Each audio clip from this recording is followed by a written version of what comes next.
What is up? Welcome to my channel. My name is Franca. I'm glad you're here. It's the same day, we're doing another video. So let's get right into it. Likewise, the allegation that Baldoni inappropriately described live characters' attire as sexy is exaggerated and misleading. The text exchange between Baldoni and Lively showed that Lively had insisted that her character's clothing be much sexier. When Baldoni later used the word sexy, he was just responding to her creative input, not objectifying her personally. Lively set the tone that Baldoni heeded during the creative process. So, Blake Lively to Justin. Just text Angie this also.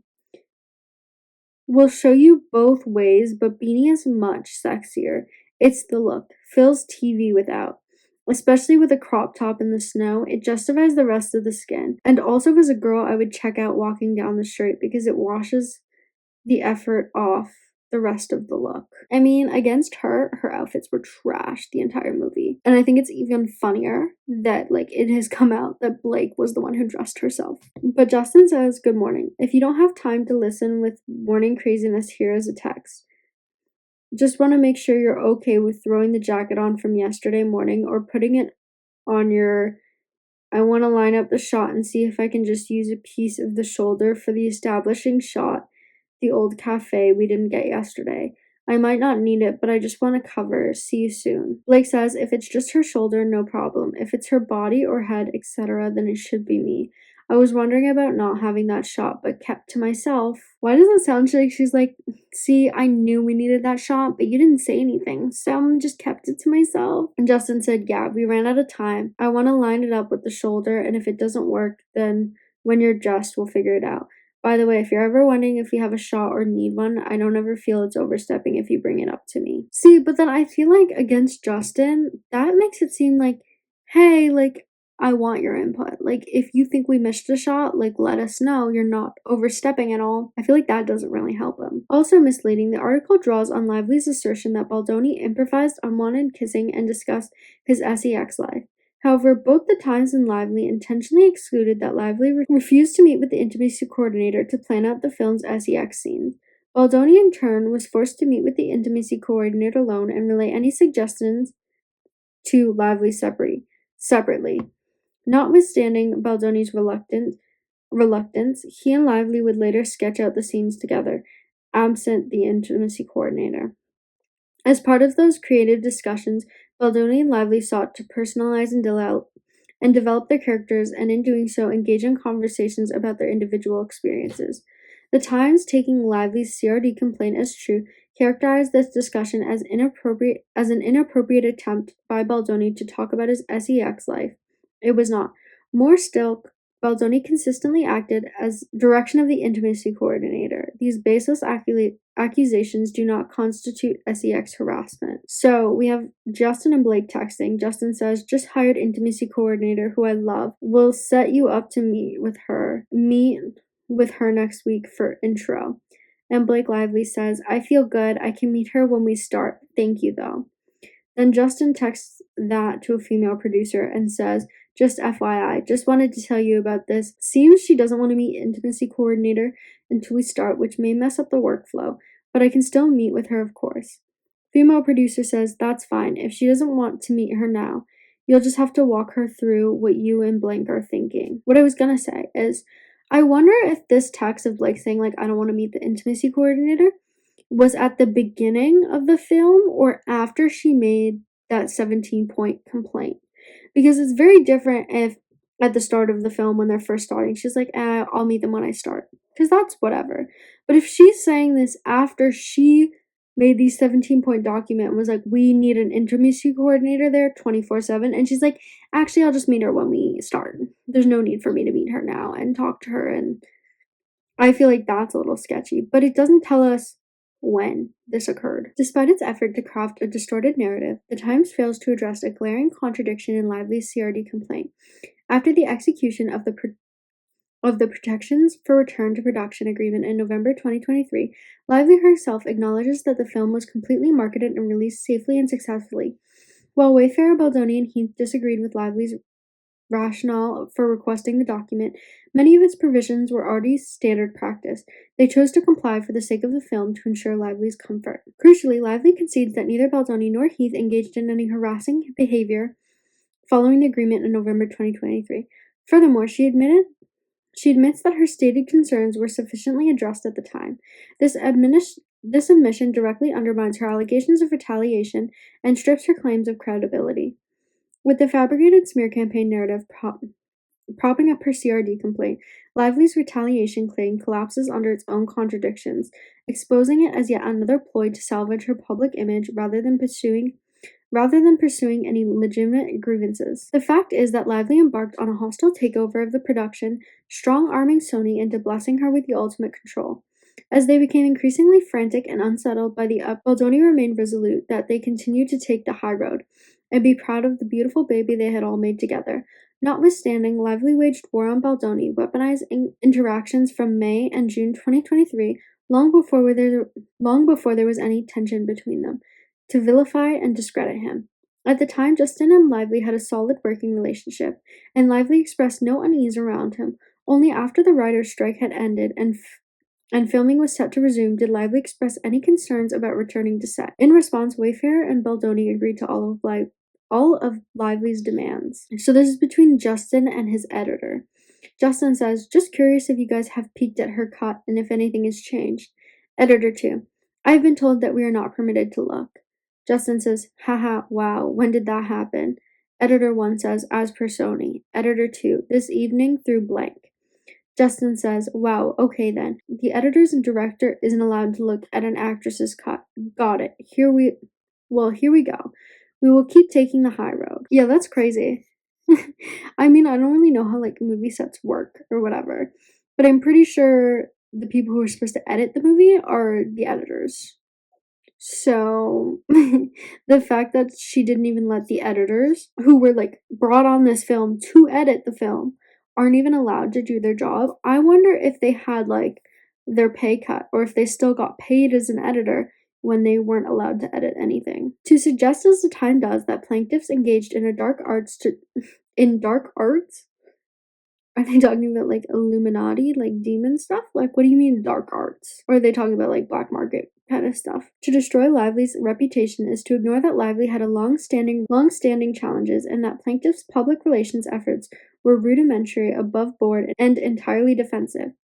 The Times willingly omits any meaningful discussion of the true source of tension between Lively and plaintiffs, which was Lively's brazen and calculated effort to expurgate the film. Okay, so we have a tag team conversation. Melissa Nathan's in this, and then we have some other people. One of the other people said, come on, we had nothing to do with that. Another person says, "This is crazy. She doesn't have a good reputation.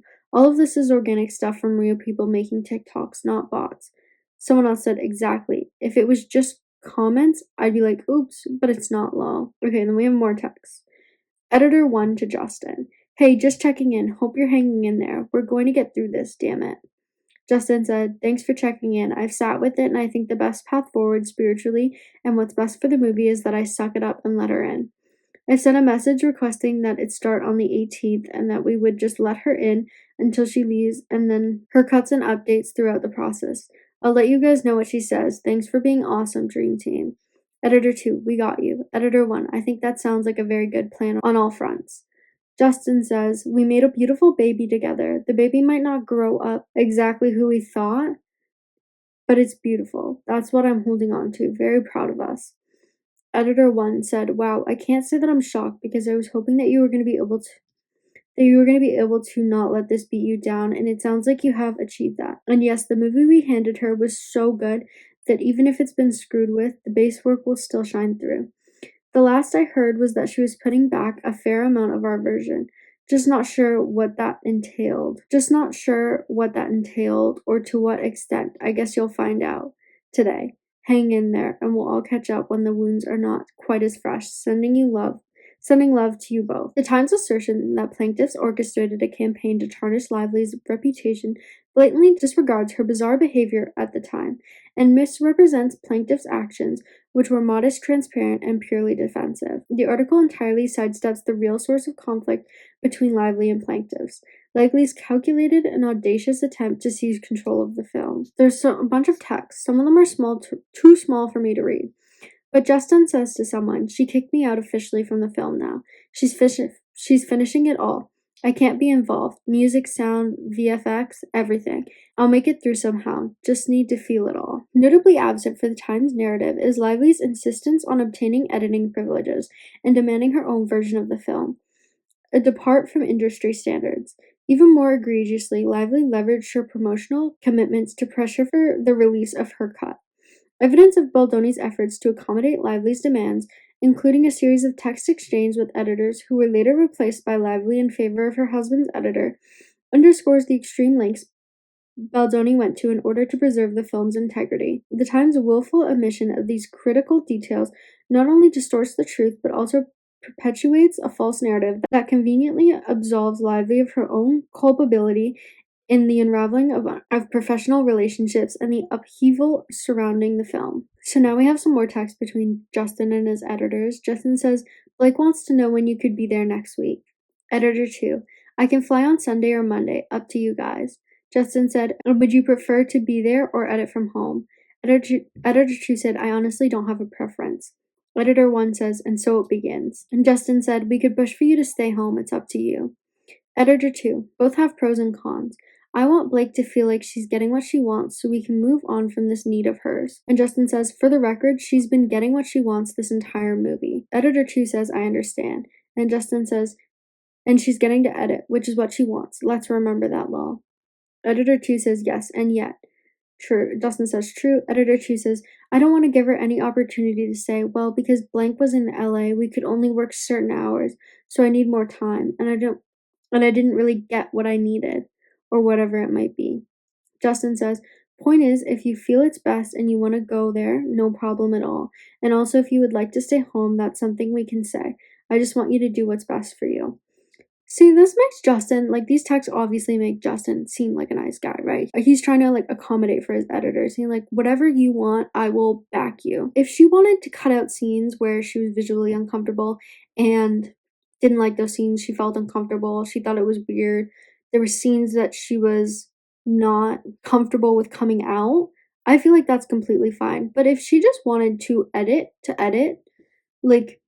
I saw that she wanted to have Taylor Swift songs in her movie, and mind you, I love Taylor Swift songs, but if she was just saying "Oh, well, I want to edit," and she goes, "I'm just gonna put in all the music I want," when it very much is Justin's film, you can see why he would be upset. Oh my god, there's more text messages. So Justin to his editors, "They're showing it at Book Bonanza." Editor 2 says, "The whole movie?" And Justin says, "Yep, hers." Editor 1 says, "Wow." Justin says, "Was supposed to be ours, and then I was uninvited. Whole thing is pretty cruel and intense." Editor 1 says, "Un-effing believable." Editor 2 says, "Ugh, sorry, Justin." And then Editor 1 says, "I just hope you love, or at least stomach, the cut that's going out into the world." Justin says, "Haven't seen it. Can't yet." The fact that the director of the film hasn't even seen the movie when it's about to be released is crazy.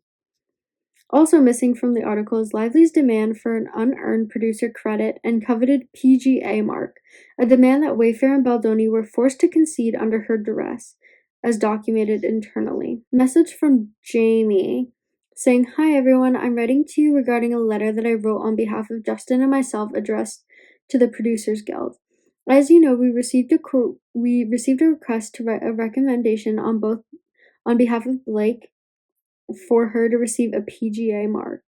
So they literally got her this PGA mark because so they're hyping her up in this complaint saying she helps. It is kind of hard to read, so I'm gonna ignore it for now. Let's keep going. Let's see what they have to say. Moreover, the article fails to address the fact that Baldoni was systematically sidelined from the marketing of his own film. From the very beginning, Baldoni had insisted on marking the film with a focus on DV and its survivors, a message that was integral to the film's purpose. Yet Lively drastically limited his input and deliberately steered the promotional campaign away from its societal message. From undermining Justin Baldoni's role, Lively initially refused to permit his attendance at the film's premiere, Only after significant pressure did she reluctantly agree to allow Baldoni and the Wayfair team to attend, but under humiliating conditions. The Wayfair team and their families, including Baldoni and Heath, were segregated from the main cast, barred from the exclusive after-party, and forced to organize their own event at additional cost. Baldoni's participation on the red carpet was cut short, and his family and friends were confined to a makeshift holding area in the basement before being escorted into a separate theater after Lively's departure. Not only had Lively stolen the film, but she had also robbed Baldoni and his team of any genuine opportunity to celebrate their hard work. That's crazy. But I think that also showcases like the power imbalance that because Blake Lively was such a big name and is the bigger name on the film, what she said went. You know what I mean? So I do think that really does help Justin's team. And we're going to end it there and we'll read the rest of the lawsuit tomorrow. With that said, thank you guys so much for watching this video. I hope you guys enjoyed it. If you did, feel free to leave a like and comment down below. If you didn't, feel free to leave a hate comment. I'd love to hear your opinion and I'll see you guys tomorrow.